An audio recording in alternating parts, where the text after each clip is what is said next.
Upayalah selalu untuk menghadirkan amal soleh dalam setiap kehidupan kita sepanjang matahari masih terbit menyinari kita dalam kebaikan. Itu dulu poinnya. Sudah? 2, berupayalah belajar dari musibah hidup untuk memperbaiki kekurangan-kekurangan hidup yang sebelumnya pernah dilakukan. 3, awas, ini belum selesai kesimpulannya. Tidak ada manusia yang sempurna. Pasti sepanjang kita bukan nabi dan rasul pernah berbuat salah, itu pasti. Ustadz juga sama, pasti pernah salah. Nggak ada ustadz yang sempurna. Makanya sering saya katakan, kalau belajar dari ustadz manapun, sepanjang itu baik, ambil kebaikannya. Kalau tak sepakat, sudah ditinggalkan saja. Yang tak sepakatnya tidak harus menghukumi orangnya. Itu paling gampang supaya kita nggak punya urusan di hari kiamat nanti. Jelas? Karena sepanjang manusia bukan nabi, bukan rasul, pasti punya apa? Salah. Nggak ada yang sempurna. Orang yang baik itu adalah orang yang belajar dari kesalahannya untuk memupuk kesolehan di masa kehidupannya. Kalimat paling gampangnya gini, kalau mau dibikin status boleh ya. Betul, dan itu Allah sangat mencintai. Allah sangat cinta.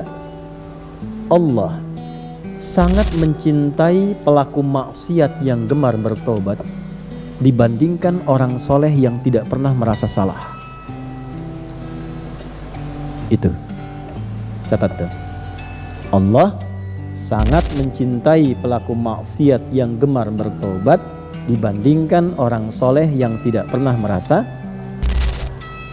Pak, Bu, mohon maaf, gak ada yang sempurna. Semua punya masa lalu. Makanya kenapa harokatnya fathah, supaya dibuka masa lalu itu, membuka masa depan yang lebih baik. Nah, kadang-kadang untuk menyadarkan kita, dikasih musibah, supaya kita sadar yang gak baik itu perbaiki. Kalau sudah dengan adanya musibah kita berubah, pertahankan itu. Nah, itu Allah sangat cinta. Jadi kalau kita mendekat dengan keadaan pelan pun, Allah menyambut dengan keadaan yang cepat. Dan jangan pernah menyimpulkan kehilangan kasih sayang Allah. Betapapun berapa dosa yang pernah kita kerjakan. Sampai turun surat tuh.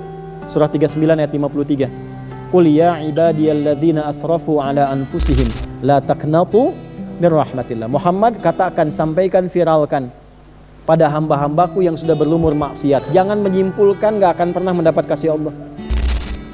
Innallaha yaghfiru dzunuba jami'a. Semua dosa yang pernah Anda kerjakan, saya kerjakan, kita kerjakan, kalau mau kembali, Allah ampuni semua dosa-dosa itu. Jadi ketika Anda baca ini, idza syamsu kuwirat, ingat dosa. Salah sama ibu, sama bapak, belum minta maaf, sudah meninggal orang tua. Salah asuh anak, sehingga anak berkata yang kasar. Bukan orang lain yang salah, orang tua. Salah asuh. Jangan nyalain guru. Guru gak salah. Antum tuh harus tanggung jawab. Saya, kita selaku ayah dan ibu mendidik anak. Cuman karena gak sempat sepenuhnya waktu, kita titipin guru-guru mendidik. Kita nitipin tuh supaya dididik. Karena kita gak sempat. Tanggung jawabnya kan bukan guru, harusnya kita. Jadi kalau ada anak salah, jangan salahkan anak dulu. Kita dulu. Lihat dulu. Jadi begitu baca idza syamsu kuwirat, ingat dosa. Istighfar. Sebelum datang musibah. Atau yang kedua, musibah kecilnya. Ya, musibah kecil dari ajal itu tiba kematian. Musibah besarnya kiamat. Kalau sudah kiamat gak bisa diralat. Mumpung masih hidup, ralat itu. Diedit, kata-kata edit. Edit lagi dengan taubat. Perbuatan diedit supaya lebih baik. Mumpung masih hidup. Nah, ini kita panjang ngaji nih, sampai 2 jam lebih kita ngaji sampai dengan saat ini. Kesimpulan ini mesti dapat. Kalau sudah dapat seperti itu, iman makin menguat. Ada puncak harapan kepada Allah. Begitu istighfar sudah muncul, dosa diperbaiki, tanda dosa itu dihapuskan oleh Allah, diterima taubatnya, berubah perilakunya menjadi baik. Salah satu tanda. Makanya ketika ada kalimat taba wa amila sholiha, seringkali disampaikan begitu dalam Quran. Taba wa amila sholiha. Begitu taubat, berubah perilaku jadi baik. Anda kalau pernah berbuat perbuatan kotor di masa lalu, tiba-tiba menangis taubat, terus berubah jadi baik, itu tandanya taubat yang diterima Allah. Dan pesan saya, ingat ya, catat betul pesan ini ya, catat betul. Jangan diingat-ingat lagi perbuatan dulu, selesai. Karena nanti yang paling diandalkan setan menampilkan lagi memori masa lalu itu. Zina, membunuh, mabuk dan sebagainya. Sudah tobat nih jadi baik, sudah nggak senang lagi, udah jangan dipikirin lagi. Teruskan yang amal soleh, masa lalu tutup.